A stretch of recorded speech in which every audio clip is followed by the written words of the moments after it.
Assalamualaikum warahmatullahi wabarakatuh. Halo sahabat Babe Mude. Ada satu BUMD di Kabupaten Subang yang selalu naik daun, padahal masih banyak BUMD yang juga sebenarnya punya Subang. Satu BUMD yang selalu hits apakah di sosial media atau lain sebagainya adalah PT Subang Sejahtera. Keriuhan soal PT Subang Sejahtera ini dari mulai proses seleksi direktur atau petinggi-petingginya sampai bidang usaha yang mereka kelola. Nah, kebetulan saya memaksakan diri untuk masuk ke kantor PT Subang Sejahtera ini. Kita mau cari titik terangnya PT Subang Sejahtera. Nanti kita akan ngobrol-ngobrol sama Direktur Operasi PT Subang Sejahtera, Bobi Herul Anwar. Stay terus di Babe Mude. Jangan lupa subscribe dulu, baru kita bicara bincang-bincang bro. Di samping saya sudah ada Pak Direktur Operasional PT Subang Sejahtera. Namanya siapa sih? Mas Bobi aja. Mas Bobi, nama artinya Herul Anwar tapi dikenal Mas Bobi. Beliau dari Pantura dan banyak kalangan saya pikir sudah mengenal wajah beliau karena beliau dulu pernah di DPRD. Sekarang beliau diamanahi untuk menjadi salah satu direktur di PT Subang Sejahtera. Oke, Kang, ini PT Subang Sejahtera sebenarnya apaan sih? Karena saya pikir ini nggak semua orang juga tahu nih PT Subang. Apakah jangan-jangan mereka ngambilnya ormas, LSM kan? Padahal ini BUMD kan? Iya. Boleh diterangkan Kang soal Subang Sejahtera ini seperti apa sih sebenarnya? Ini Prusda ya, perusahaan daerah yang kepemilikan sahamnya oleh Pak Bupati Subang. Bergerak di 9 kegiatan usaha. Jadi SS hari ini ngurusin urusan trading Ya? pariwisata, Oke. aquaculture, budidaya dari bisa di budidaya ikan, udang, kemudian kalau kita boleh memilah itu di pangan, perikanan, pertanian sampai dengan perkebunan.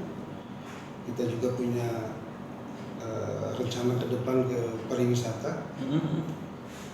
Kita ingin pariwisata di Subang itu pengelolaannya ya dari sudah berjalan aset Pemda kita di Ciater, teman-teman di BUMDes juga sudah banyak kelola sektor pariwisata di pedesaan. Iya. Kita juga akan ke depan akan mengelola salah satu sektor pariwisata di kota maupun di luar kota di Kabupaten Subang. Oke. Kita juga diamanahi oleh Pak Bupati untuk kelola pick up area 5 hektar di Bukit Nyomot. Patimban. Patimban. Oke. Patimban. Kita juga hari ini sudah melakukan MOU dengan konsorsium tol Patimban Cipali, dan kita diberikan porsi 5% kepemilikan sahamnya. Kemarin kita baru meeting, insya Allah sudah mulai lelang konsultan dalam 1 bulan ke depan. Oke. Dan ada rencana sudah mulai running di bulan Maret, ternyata sedikit dimajukan persiapannya karena Pak Presiden punya kepentingan lebih cepat sarana prasarana akses ke pelabuhan internasional. Jadi Januari kita insya Allah sudah mulai pembangunan tol akses Cipali, Cipende, Patimban. Oke. Ya banyak hal yang hari ini kita coba jag-jagi dan kita coba urus untuk bisa BUMD ini ya naik level lah. Oke. Kita ingin BUMD sebagai perusahaan daerah itu sudah bukan penyuplai batu, bata merah, boulder dan lain sebagainya, tapi kita ingin naik level sebagai Menkon di beberapa kegiatan. Tapi kan gini Kang, ini kan ada, kalau kita ngeliat ke belakang, sepertinya PT Subang Sejahtera ini kalau bicara trust masyarakat itu masih nggak tahu apakah nihil atau minim, saya nggak ngerti lah ya. Tetapi masyarakat ini seperti yang tidak optimis dengan keberadaan Subang Sejahtera. Kalau tadi kita lihat akan banyak garapan ternyata sampai dari Patimban, jalan tol, dari potensi di Subang, wisata dan sebagainya. Nah, pertanyaan saya kan gini, seberapa bisa kita meyakini masyarakat kalau kita mampu untuk melakukan itu, mengelola itu? Ya, ini kan terkait dengan trust. Ya. Jadi pemberitaan perusahaan kami itu nyaris kalau kita searching di Google gitu, di media sosial itu semuanya urusan maaf lebih ke negatif. Negatif. Oke. Kita pahami itu. Makanya hari ini direksi yang baru yang hasil di kemarin itu adalah dalam rangka meyakinkan kembali kita perbaikan internal dari SDM, Iya. kultur kita ingin perbaiki. Kita punya direktur utama yang beliau lama di As Hardware, lama di perusahaan Amerika, tentu standar kulturnya berbeda dengan kita. Nah, kita ingin perbaiki kultur internal, manajemen SDM dan perkantoran internal kita diperbaiki. Kemudian eksternal kita tentu harus melakukan langkah-langkah untuk meyakinkan partner-partner yang akan kita coba guide itu untuk bisa bekerja sama, dan itu perlu waktu karena brand tadi butuh waktu ya. Butuh waktu. Tapi hari ini kita ingin meyakinkan bahwa ya dengan wajah baru, dengan manajemen baru, dengan harapan baru, SS ini bisa jalan dengan program dan progres yang bisa terukur. Tapi kita tidak bisa memaksa pemikiran orang memandang SS itu jelek, buruk. Itu karena memang proses perjalanan beberapa tahun yang lalu mungkin yang muncul dan mencuat di media sosial, baik orang yang searching tentang SS maupun yang beredar tentang SS, yang muncul itu yang begitu. Dan tentu menjadi PR kita untuk mampu meyakinkan bahwa kita punya harapan lah dengan direksi hari ini. Kita yang pertama kepercayaan pemegang saham. Ya. Kita ingin pemegang saham itu betul-betul kepercayaan tinggi ke kami itu untuk mengelola ini perusahaan daerah itu menjadi perusahaan daerah yang profesional, yang terukur. Tentu kita tidak ingin perusahaan daerah ini menjadi perusahaan yang hanya menikmati kue APBD dengan penyertaan modal, setelah itu usaha kita tidak ada dan bubar. Kita ingin meyakinkan pemegang saham kita bahwa kita serius untuk bisa perusahaan daerah itu survive ke depan. Karena yang pertama, kita punya modal besar.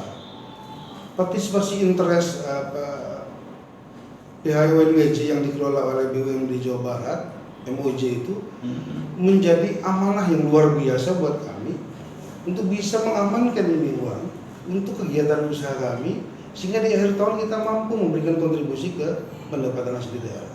Itu jadi penting. Jadi dua hal yang akan kita yakinkan pemegang saham bahwa kita akan amanah dengan uang yang parkir di kita dalam bentuk partisipasi interest itu. Yang kedua, tentu kita ingin meyakinkan partner kita, calon-calon investor ini dengan kinerja yang memang bisa terukur. Itu saja, Mas. Tapi kan gini, kita butuh memang dalam mengelola usaha itu tidak hanya kita optimisme, tetapi trust masyarakat pun ini sebenarnya menjadi satu modal besar juga. Yes.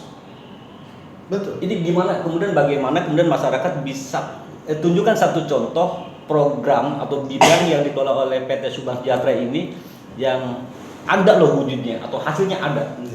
Ada nggak? Kita baru jalan ke 2 bulan. Artinya ini kita baru rencana. Ya, kita jalan 2 bulan, mohon maaf. Kita pelajari MOU direksi yang lama, 24 plus 6. MOU yang kita pelajari, satu pun tidak ada yang PKS. Perjanjian kerjasama. Jadi kita ingin, kenapa mempelajari? Barangkali ada yang bisa kita tindak lanjuti ke depan, sampai ke tingkat PKS akan kita lakukan. Tetapi hal yang baru, direksi yang baru, kita sudah PKS dengan beberapa kegiatan. Beberapa? Bisa ditunjuk ya berapa banyak? Yang pertama trading.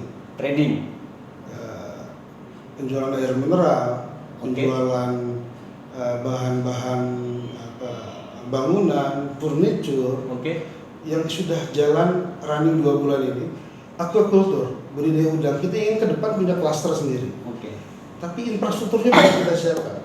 Jadi kita berjalan aja dulu dengan budidaya panami, ya kita lakukan. Menjadi bagian daripada unit usaha kita yang memang hari ini kita sudah jalan. Kita tidak bisa maksa juga ketika masyarakat tingkat kepercayaan ke SS itu rendah. Tetapi saya berterima kasih kalau ada teman-teman kawan-kawan yang hari ini memberikan masukan dalam bentuk kritik, dalam bentuk apapun ke SS gitu, itu bagian daripada kecintaan dan harapan besar. Ya. Nah, harapan besar masyarakat, harapan besar teman-teman media, penggiat media sosial tentu menjadi tantangan buat kami untuk bisa, kita tidak ingin terlalu banyak mengklarifikasi hal-hal yang memang hari ini menjadi penting buat kami untuk berpikir saja cukuplah kita bahwa pesan-pesan itu cukuplah sampai ke kita. Artinya dicatat. Dan itu menjadi bagian daripada memacu. Teman-teman direksi hari ini untuk bisa kita buktikan akhir tahun ini kita ingin supporting pendapatan di daerah. Kita ingin ada usaha yang memang betul-betul jalan. Belumlah kita sampai ke hal-hal yang besar, yang big piece, yang ke depan akan kita lakukan. Tapi hal-hal yang kecil terkait dengan hajat hidup orang banyak dalam bentuk usaha trading kita, food station mungkin menjadi catatan buat kami. Iya. Satu-satunya BUMD yang survei, bahkan di root BUMD yang food station itu hari ini jadi di root BUMN. Karena tingkat kepercayaan BUMD itu ada. Kita ingin ke depan semua urusan pangan kita urusin juga, pariwisata kita jagi-jagi, yang big piece menjadi bagian daripada yang konsorsium tol dan backup area di Patimban, bongkar muat dan sebagainya, kita jagi-jagi semua dan insya Allah akan bisa berjalan. Ini yang jadi masalah, ekspektasi masyarakat itu ketika PT Subang Sejahtera ini dijejali dengan orang-orang yang berpotensi, taruhlah orang yang berkualitas. Ekspektasi mereka itu satu tadi kayak tol Cipali, atau tol yang di Subang, yang kedua masalah Patimban, yang ketiga ada lagi yang namanya Rebana Metropolitan. Ketika publik itu berpikirnya ke sana, tapi nyatanya hari ini tuh BUMD kok ngurus beras gitu kan. Ini yang pertanyaan Mas Anas itu kan pertanyaan kita dulu waktu di DPRD. Mas, jadi kalau kita melihat dari kacamata masyarakat tentu kita harus ikutin keinginan. Bahkan ketika kami baru dikukuhkan jadi direksi itu, direksi yang baru itu tukang beras. Bukan, tukang kerompongan gitu, tukang barang pecah belah, tukang jualan ember dan lain sebagainya. Dan saya sebagai orang Pantura yang biasa bergelut dengan dunia usaha di ikan asin dan perikanan itu sama tukang lauk asin gitu. Itu buat kami tuh senang saja gitu. Memang harapan besar masyarakat Subang itu agar perusahaan daerah itu ngurusin hal-hal yang besar. Ini belum tersampaikan. Tidak banyak masyarakat yang tahu bahwa kita tuh punya kepemilikan konsorsium ya. Kita punya saham 5% itu. Tidak banyak orang yang tahu. Nah itu. Hari ini kita sudah MOU semua.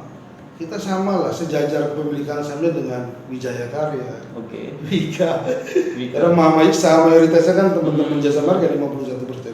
Sisanya dibagi BUMN dan kita satu-satunya BUMD yang dapat 5% untuk mengelola itu. Yes. 5%? Yes. Dari total investasi 4,1 triliun. Lumayan besar juga ya. Lumayan besar. Big piece gitu. Tapi itu sedang digarap. Artinya belum menghasilkan. Tadi kita masih bicara program. Ini yang justru yang di depan mata dan sekarang lagi lumayan ada ramai juga. BUMD kok ngurus beras gitu loh. Apa ini akan ya tidak harus BUMD lah, mereka bilang cukup dengan warung kok, atau BUMD Subang Sejahtera ini mau kayak Bulog misalnya. Ada alasan ini nggak sih yang bisa diterima atau dipahami oleh masyarakat? Kok ngambilnya beras gitu? Tidak ada bisnis yang besar itu diawali dengan hal yang langsung besar juga. Artinya dari hal yang sederhana. Ada satu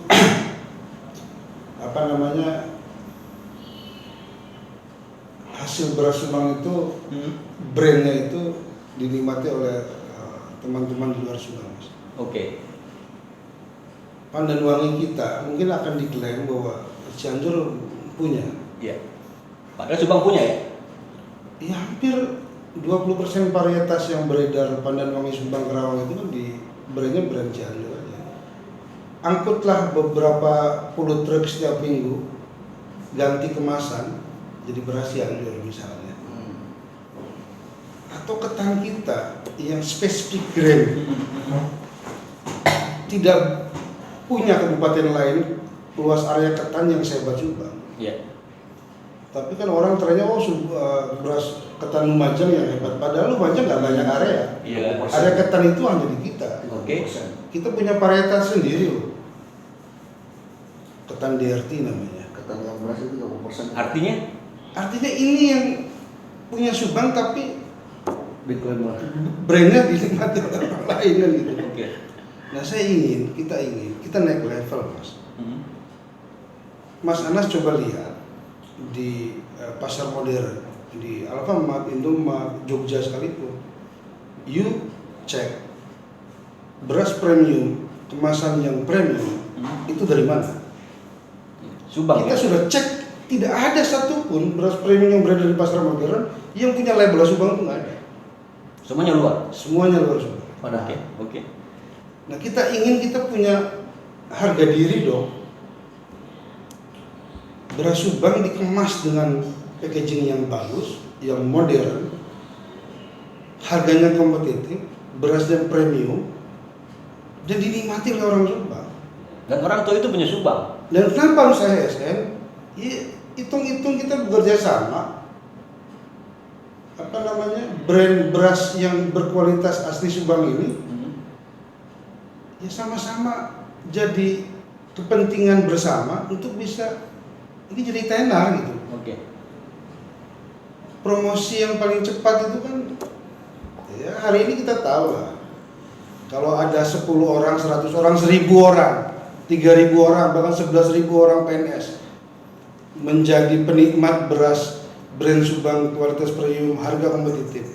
Kemudian mereka share di sosial media kemanapun sebagai orang yang melakukan testimoni bahwa ini beras Subang yang dikelola oleh PT Subang Sejahtera yang notabene adalah anak kandungnya pemerintah daerah, kemudian di share dan terkenal. Mereka melakukan testimoni berasnya enak, kemasannya bagus, modern. Oke. Ya apa salahnya? Iya. Artinya untuk gini loh yang jadi masalah untuk pasar lokal, taruhlah kita Yes. Bupati sudah ngeluarin surat edaran. Yes. ASN harus beli beras. Enggak harus beli. Apa? Ya diberikan itu saja lah. Ya namanya surat edaran kan. Ya diajak lah ya. Diajak. Untuk beli punya Subang. Yang jadi masalah kan gini. Apa kemudian juga ini SS itu nantinya untuk mendapatkan beras ini turun ke sawah-sawah Oh, atau iya. sebagainya. Karena kan masalahnya gini loh Kang. Petani itu dia kan sudah tidak berpikir mau jual kemana. Iya. Sepanjang ada yang lebih mahal, dia beli. Dia akan lepas. Sekarang masalahnya SS berani nggak beli barang mahal? Mas, Ini kan kompetisinya di sana kan? Mas, kita itu pemerintah hadir ketika harga itu bukan mahal. Oke. Justru pentingnya pemerintah hadir melalui apapun ya. Iya. Bisa ke DKUPP, bisa ke Dinas Pertanian, bisa ke Dinas Ketahanan Pangan. Oke. Ya, Untuk bisa hadir ketika harga gabah itu jatuh. Hadir ketika gabah harga Harga jatuh. jatuh. Oke. Dengan apa? Mengintervensi pasar saja dengan sedikit operasi pasar. Kalau kita melakukan gabungan, ini bukan ini ide saja. Ketika puncak harga panen itu bisa di November, pemerintah daerah harus punya cadangan dong. Dengan ketahanan pangannya, dengan dinas pertaniannya, Oke. dengan perusahaan daerahnya. Betul. Ketika harga puncak panen harga turun sampai ke titik terendah, itulah pentingnya intervensi pemerintah daerah untuk bisa menaikkan harga gabah di tingkat petani dengan apa? Dengan membeli. Oke. Bekerja samalah kita dengan PBPB.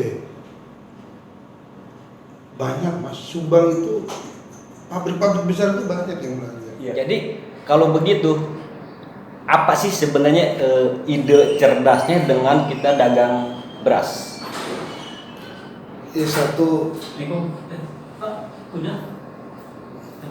kita ingin Subang itu bukan hanya jadi penonton ya.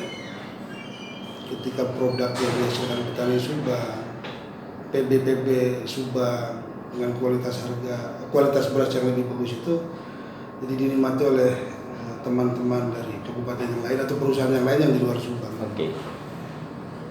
Kita ingin ya levelnya kita sedikit naikkan lah. Kita punya bila perlu ya ke depan mitra-mitra pemerintah ini PBPB gitu, sebagai perusahaan-perusahaan penggilingan padi jadi keluar beras premium itu dikemas dengan kemasan yang hebat. Ya. Mungkin harga karena packagingnya mahal mungkin jadi lebih tinggi, tetapi saya pikir di pasar modern itu memang harganya di atas rata-rata. Gitu. Oke. Jadi ya kita punya kepentingan produk Subang itu menjadi hebat dan betul-betul Subang bukan hanya luas areanya saja orang memandang pertaniannya hebat, tetapi produk yang dihasilkan dari pertaniannya itu tidak bisa diterima oleh semua kalangan karena brandnya ya kita punya Pandan Wangi, punya apa, semua punya. Dan setelah panen digiling jadi berasnya jadi ganti merek, beras Cianjur, dan jadi souvenir, jadi orang kemana-mana oleh-olehnya beras hebat dan lain sebagainya. Ya padahal kita punya, beda mangga lah. Tren mangga itu kan sama aja. Seolah-olah trennya jadi Indramayu saja. Padahal mah yang nanam mangga di Subang luar biasa. Bahkan bisa jadi lebih enak ya. Lebih enak. Dan packagingnya, Mas kalau ke Indramayu kita neng-neng buah dengan packaging yang hebat sebagai souvenir dan lain sebagainya kan terjadi itu. Dan di kita belum. Oke. Padahal kita punya bandar hebat. Namanya di Suraden ke Jakarta kemana-mana bawa brand mangga Subang. Oke. Tapi tidak dikemas dengan kemasan yang itu ke pasar saja yang hebat. Jadi kalau kemasannya bagus, jadi pun oleh-oleh, ya bukan berarti Brebes itu nggak punya telur asin yang berinya hebat. Orang Subang nggak ada yang punya telur asin, orang Subang nggak ada yang punya bebek sehingga bikin menghasilkan telur asin sehebat Brebes, nggak juga. Tahun depan kita akan bisa lihat hasilnya. Bahkan dalam 6 bulan pertama kami akan ya expose dengan teman-teman di media juga apa yang sudah berjalan, kontribusi kita ke pemerintah daerah ini tahun ini berapa. Kita kan hanya menyisakan 3 bulan 4 bulan ke depan, berarti persis 6 bulan kita bekerja. Kita akan kasih progress reportnya kepada masyarakat, kepada teman-teman media, bahwa yang kita lakukan hari ini progresnya seperti apa, hasilnya seperti apa, rencana untuk 2022 kita akan buka secara terbuka karena ini perusahaan daerah dan tentu menjadi kewajiban kita untuk bisa memberikan penjelasan manakala itu dibutuhkan oleh teman-teman. Oke, siap Kang. Oke. Buat masyarakat sebenarnya berharapnya gini, apapun yang digarap, yang penting Subang sejahtera itu betul-betul masyarakat Subang bisa sejahtera Kang. Oke. Siap, selamat bekerja Kang. Hatur nuhun untuk waktunya. Oke bro, titik terang Subang sejahtera sudah terungkap. Apapun kesimpulan ada di kalian dan biarkan kasih waktu mereka untuk bekerja. Mudah-mudahan apa yang diharapkan sesuai namanya, Subang menjadi sejahtera. Hatur nuhun sudah stay di Babe Mude. Jangan lupa subscribe dan share. Assalamualaikum warahmatullahi wabarakatuh.